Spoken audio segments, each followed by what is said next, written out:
Os sonhos de Deus são maiores que os meus. Ele vai fazer o melhor por mim. Ele vai além do que eu posso ver.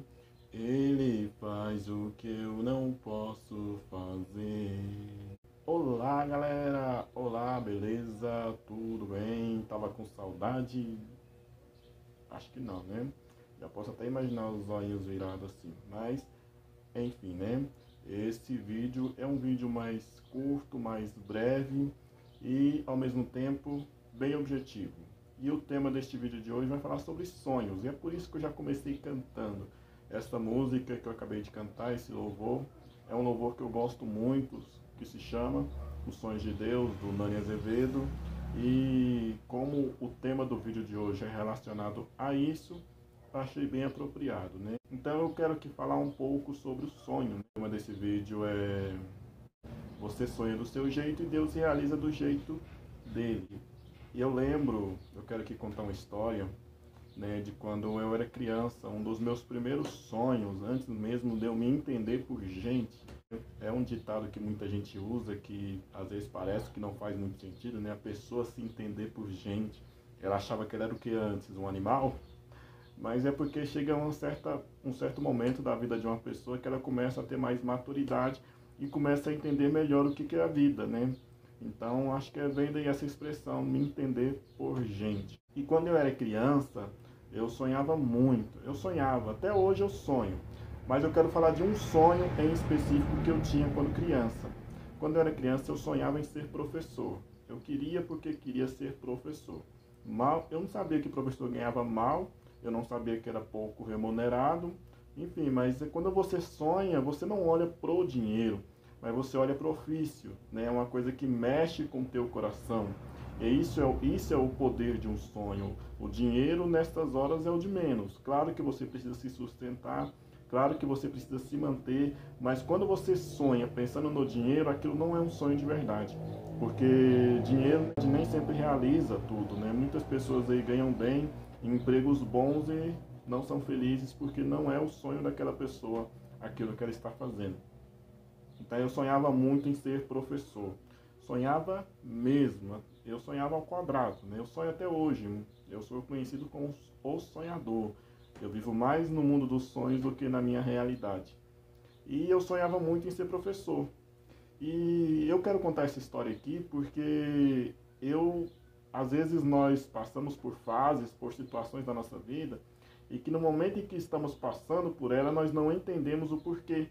Porém, depois, mais lá na frente, nós começamos a entender: é por causa disso. Nossa, eu aprendi tanto com essa situação e na hora eu achava que era desnecessário. Então, quando eu era criança, eu sonhava muito em ser professor. Desde quando eu entrei na escola.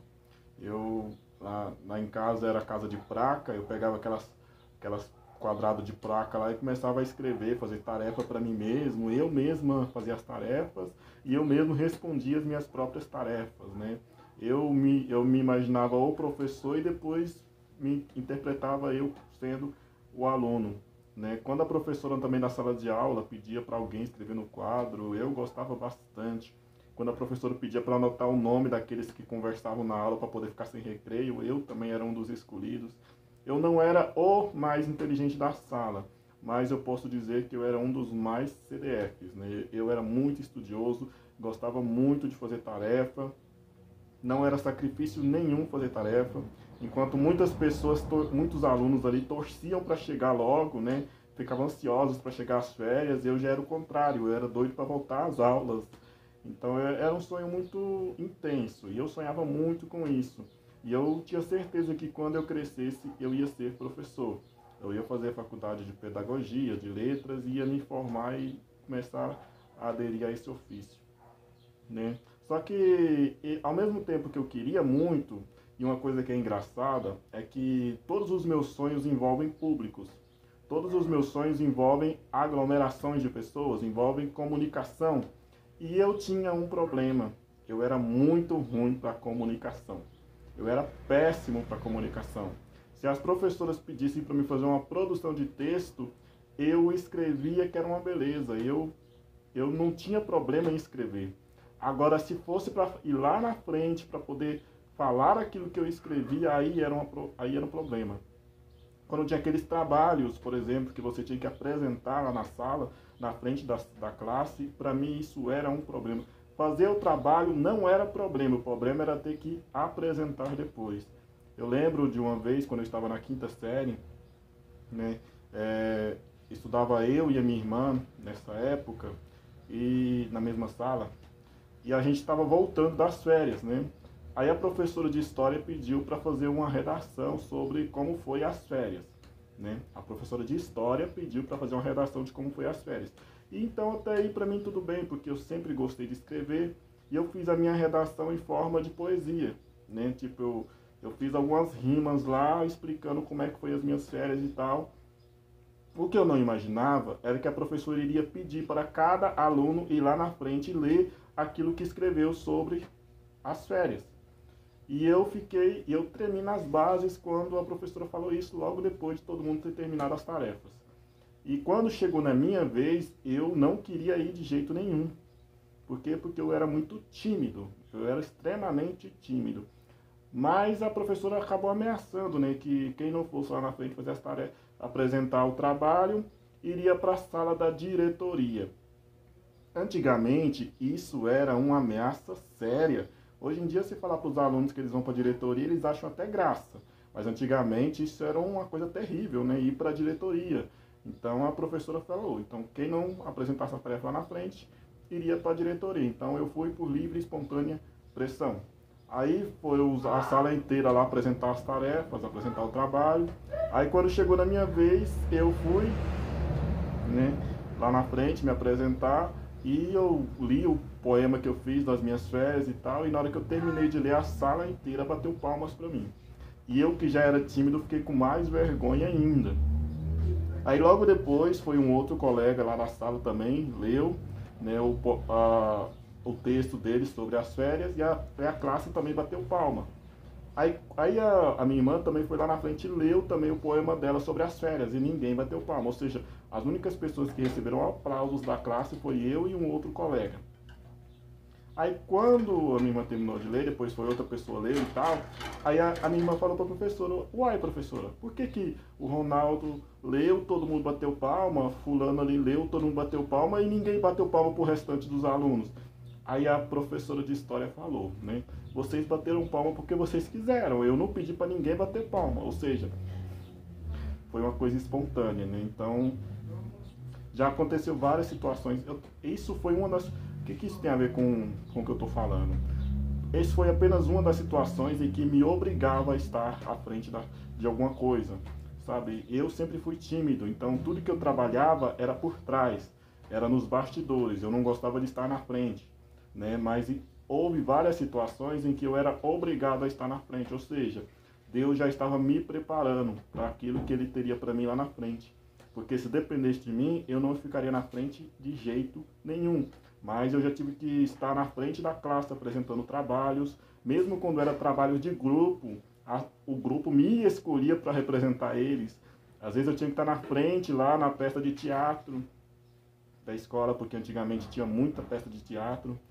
Então, em vira e mexe, por mais que eu não gostasse de estar na frente, por mais que eu fosse tímido e por mais que eu me sentisse constrangido de estar na frente, tinha sempre uma situação que me obrigava a estar na frente. E hoje, anos depois, eu vejo que aquilo foi uma preparação de Deus para o que Ele tinha para a minha vida, né? Porque se dependesse de mim, se fosse uma escolha minha, eu não teria escolhido, né? Porque quando você passa por uma situação, você não escolhe passar por ela.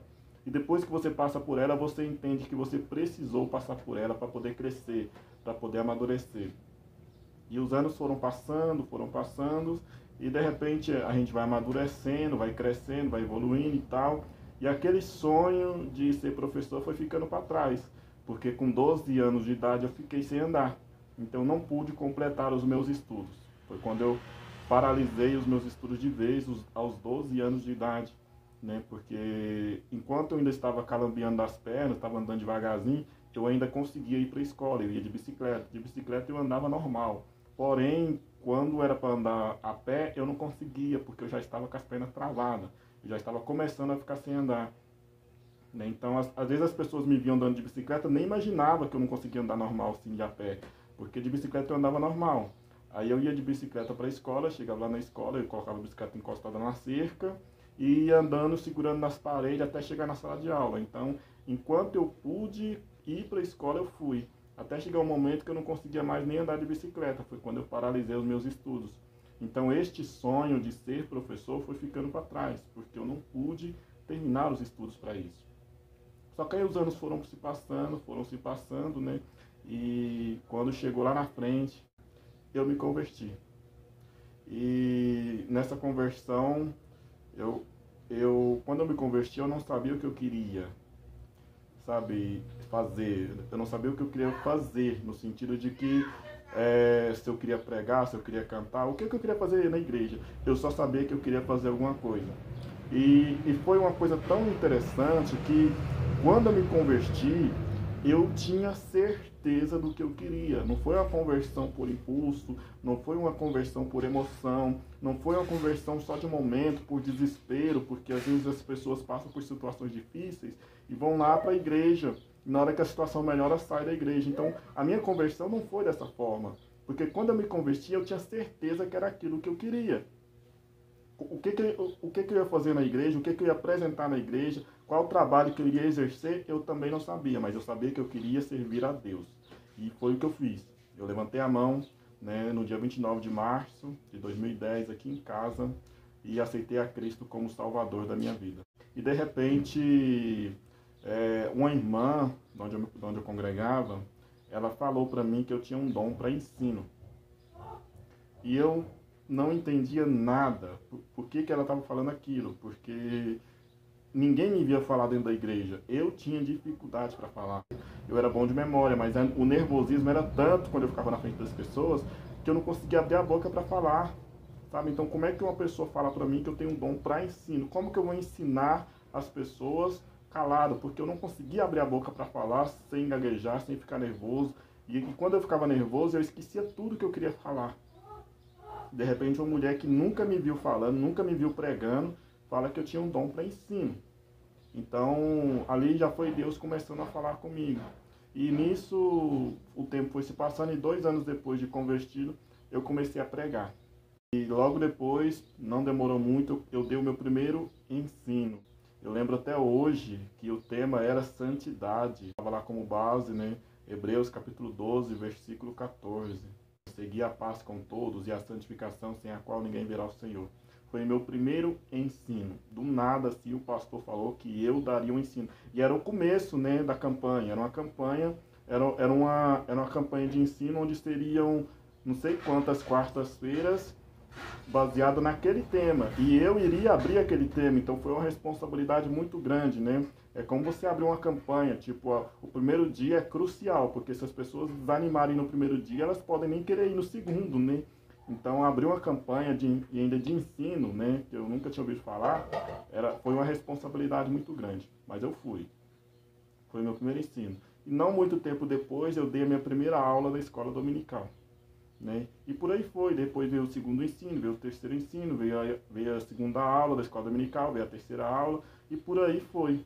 E foi quando eu comecei a me encontrar, porque eu gostava de pregar, eu gostava de louvar, né? Mas foi no ensino que eu me encontrei. E uma coisa que eu aprendi é que você pode fazer o que você quiser na obra de Deus. Você pode cantar, você pode pregar, você pode dar ensino, você pode trabalhar em todas as vertentes da obra de Deus. Porém, você não pode abandonar o teu chamado. E um dos meus erros a princípio foi esse, né? Porque o ensino é uma área que não dá muito prestígio. O ensino é uma área que não dá muito reconhecimento. Eu nunca fui daquelas pessoas que gostava de ser bajulada, gostava de ser paparicada, ou até mesmo elogiada. Eu nunca fui dessas pessoas. Porém, você gosta de ser valorizado, né? Então, o ensino é uma coisa que não dá muito valor, as pessoas não valorizam aquilo.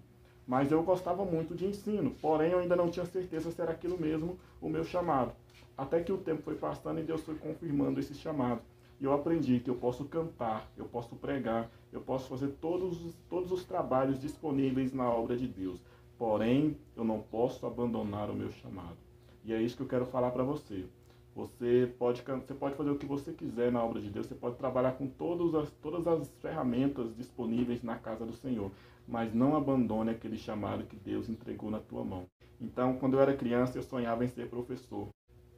E hoje Deus realizou esse meu sonho, porém do jeito dele. Eu imaginava que eu estaria numa escola pública ensinando, e de repente Deus me colocou para ensinar o povo dele, dentro da casa dele. Então é isso que acontece com a gente. Nós sonhamos de uma maneira e Deus realiza a maneira dele. Você sonha do jeito que você quer, porém Deus realiza do jeito que ele quer.